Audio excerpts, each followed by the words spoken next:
Caleb Williams has never lost a game at Lambeau Field. Caleb Williams has more wins at Lambeau Field in 2025 than Jordan Love, something that's going to be true until at least September. And you might say to yourself, okay, Bears fans, celebrate your Super Bowl. Okay, I will. I'm absolutely having a great time. I'm at peace with everything. And I get it. Like, this season did not work out the way that I thought it was going to be. I famously predicted the Bears to have a 12-5 record. They finished 5-12. And I know a lot of people are like, well, you know, the Commanders ended them. Like, no, the Commanders showed the world that there was a leaky pipe in the foundation. It's kind of like if like you drop something out of your fridge and you're like, oh geez, like I'm bummed that I've spilled all this apple juice. And then you're like, wait, why is the floor over here discolored? That's what it was like with Matt Eberflus, because had Matt Eberflus and the Bears won that game at Washington, who knows how long things had festered. Like, the Bears would have been at 5 wins and they beat the Packers, so 6 wins. And then you think about, they probably would have won a couple of more games. They would have won enough to have Ryan Poles justify keeping Matt Eberflus another year. So I know the Commanders love to believe that, like, oh, you did us a favor. That was a big thing. But one of the real reasons that I really enjoy what happened on Sunday, even though I was initially like hesitant, like maybe we don't do this, but I'm glad that they did, because number one, you end this streak against the Green Bay Packers. So that thing can go away. And I don't care if they're playing the second, the third, the fourth, what doesn't matter. It's a win over the Packers. So now, like, when you look at the all-time records, like, that's a cheapy win for us. I'll take it. You end that streak. You end the streak of not winning in Lambeau since 2015. My daughter's first Thanksgiving, by the way, that Jay Cutler win. You end the streak of not beating them since 2018, the year my son was born. And so, yeah, I'm very happy those things happen. I will celebrate that because it is good to get that off their back. I would rather have an off season of people saying like, well, Caleb Williams got a cheap win in week 18 against the Packers, as opposed to like, well, he's never beaten the Packers. They can never say he's never beaten the Packers. So now that is done. That is over with. I am so thrilled and I'm ready. Listen, this is when the Bears shine. From January, from the end of week 18 till September. This is the Bears' time to shine, and I will enjoy it. But this is the only time you're good. Yeah, so why not embrace it? Okay, I'm going to embrace the coaching search. I'm going to embrace the draft. All these, and I'm going to embrace the Packers losing in the playoffs. I'm going to love all of this stuff. And we got so much to get into. So, Sammy, let's go ahead and start the show. Turn up your volume. Because you're about to listen to The Sick Podcast. With Adam Rank. It's Hester trying to work it back to the middle. Gets past the first wave, and here he goes. It's Hester inside the 30. Hester's going to take it all the way for a touchdown. And no flag, 92 yards. Brought to you by Circa Sports Illinois, the sickest Chicago Bears and fantasy football podcast. Sports entertainment like no other. It's gonna be sick. Welcome to a belated wrap-up edition of the Sick Podcast with Adam Rank. Thank you so much for being here. Last night, Monday evening, I was on CHGO with our friend Greg Braggs and Corey Wooten. That was a lot of fun, but now I want to go over here just to give us a little bit of a look back at what happened in week 18 before joining Greg Braggs on Wednesday night to do Take It to the Rank.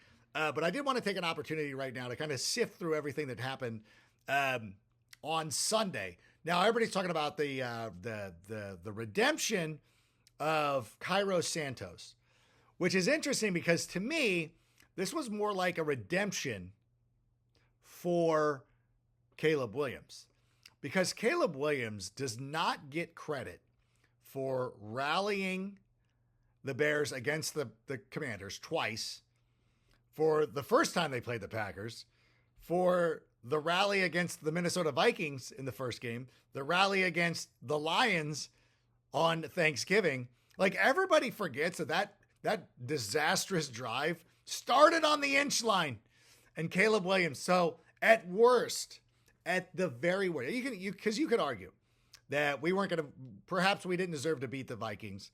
Perhaps we wouldn't have beat the Lions. However, you cannot deny that outside of the lapse of Tyreek Stevenson should have beaten the Commanders, which again, I'm very happy that happened because it made it inevitable. It showed all the cracks in the foundation, which is great now in hindsight. And it also will allow the Commanders to pull the Stroud next season, but it doesn't matter. And then the game against the Packers should have won that one as well. So for me, Caleb Williams never got credit for that. And nobody is celebrating Caleb Williams for how he plays in the fourth quarter. I know a lot of the haters online always love to call it like, oh, he's padding his stats and all these empty calories and all this stuff. And I'm like, I'm sorry. I just saw Jaden Daniels beat I can't even think of the guy's name. Who is it? Who is the quarterback? Stevie Richards? Who is the quarterback for the Cowboys in week 18? What was it? Trey Lance? Good Lord. You beat Trey. Congratulations on the rally although I don't think Jaden was playing. I don't even care if Jaden was playing. But he did beat Kenny Pickett. Oh, he beat Kenny Pickett. So yeah. So nobody bothers to make those qualifiers. Caleb Williams is the only guy who gets qualifiers, who everything he does meets such intense scrutiny. And then all the other guys are like, yeah, whatever. What is Drake May? Like when people talk about like, oh, like who wouldn't want to coach Drake May? I'm like, you really want to take Drake May over Caleb Williams? Is this a conversation that we're all having right now? I can't even. Caleb Williams, for as bad as his season was, threw 6 interceptions this year, threw for over 3,000 yards, threw for a number of, he rushed for over 400 yards. Like Caleb Williams did everything he needed to do. And by the way, had they won those games against the Commanders and against the Packers, which they would have ended up with 7 wins or whatever, I think that he's the rookie. I think Bo Nix might have slid in ahead of him had that been the case. But like, again, wins are only quarterback stats if it goes against Caleb Williams. So it doesn't matter. So that's why I'm happy that the Bears won that game. And I think it's a good thing. I was against it because I was only thinking of the downside. I'm like, oh God, this is it. It was a risk. I'm not going to lie. It was a risk. By the way, Caleb Williams also started like every game for the Bears. When was the last time that happened? I know it's online somewhere. I'm not going to look it up. But now the Bears have that behind them. And so that was good. And congratulations to anybody who has, put money on the Bears in week 18 because you obviously collected. By the way, I want to let everybody know that the world's largest sports book in Las Vegas is right at your fingertips in Illinois. The Circa Sports app is sports betting the way it should be. Experience high betting limits, better money line splits, more in-game gambling, and the best customer service anywhere. Download your new bookie today. Go to circasports.com or download the app and start betting from anywhere in Illinois. Circa Sports, sports betting the way it should be. All right, thanks to our friends at Circa Sports. Do appreciate working with them over the season. By the way, we had a great show with Dave Rossborough, the CEO. Like I always get his title. His direct report is Derek Stevens. So he's very big. So thank you to them. Thank you to everybody who is around. By the way, big shout out to our friends at Windy City Sports Cards as well. Yeah, our friend Mike. Yeah, Windy City Sports Cards has you covered with all your collectible needs when it comes to Chicago sports. Whether you are a fan of the Bears, Bulls, Cubs, White Sox, Blackhawks, Sky, Fire, whatever, Windy City Sports Cards has you covered with a wide variety of items. And in addition to their Chicago-focused items, you can find some other great memorabilia from Windy City Sports Cards. Like I wanted some Macho Man stuff. Mike was on it. Oh, you want an autograph from the Macho Man Randy Savage? Got it. So check it out, Windy City Sports Cards. Thanks to them as well. By the way, so this week, when we come back on Wednesday, we're going to be looking more in depth at some of the names being tossed about for the Chicago Bears. Now, obviously, Monday morning, we're like, okay, they want to talk to Aaron Glenn, Ben Johnson, of course. The guy from Anthony Weaver, the Miami Dolphins are like, okay, they're going after some, younger guys. I don't know if younger is the right word, but they're going after coordinators. They're not going after established guys. And then all of a sudden they're like, yeah, we're trying to talk to Mike McCarthy. And you're like, son of a gun. What are we doing? Now, you know me, I've been wanting to see Mike Vrabel come in with some combination of Brian Daboll, which will not happen which is weird because Brian Daboll is returning to the Giants, which I hope they're not drafting a quarterback because they're going to end up in the same spot that the Bears were in, that, you draft a quarterback and then have to fire the coach 1 year in. Now what do you do? Now you're in this spot. They could have, but then at the same time, that doesn't always, I know that everybody's like, you got to align everybody. The Jets did that. They got rid of Sam Darnold to bring in Zach Wilson, which now you're like, I don't know. Maybe Robert Saleh should have stuck with him, but you need the offensive coordinator to make that work. So the Giants must feel confident in Brian Daboll's ability to groom quarterbacks. And I guess when you look at Dre Lock down the stretch, like, all right, maybe it's not that big a deal. Then you're almost locked into a coach for 2 years at that point, which I honestly believe Matt Eberflus would have been. Again, if it wasn't for the Commanders game, Matt Eberflus would be getting another year, like 100%, because you would go through the same theatrics that the Giants are going to be going through, where the Giants are going to be, and as long as there is not some sort of meltdown like we saw in Chicago this year, Brian Daboll is going to get 2 years because you're going to be like, well, we don't want to screw up the quarterback we just drafted. It has to be pretty dire. And for the Bears, it was. For the Giants, I hope it's not, because I like Brian Daboll. I wanted him to be the offensive coordinator of the Bears. But it looks like Mike Vrabel is going to end up being the coach either in New England, even though New England has been granted permission to speak with Ben Johnson.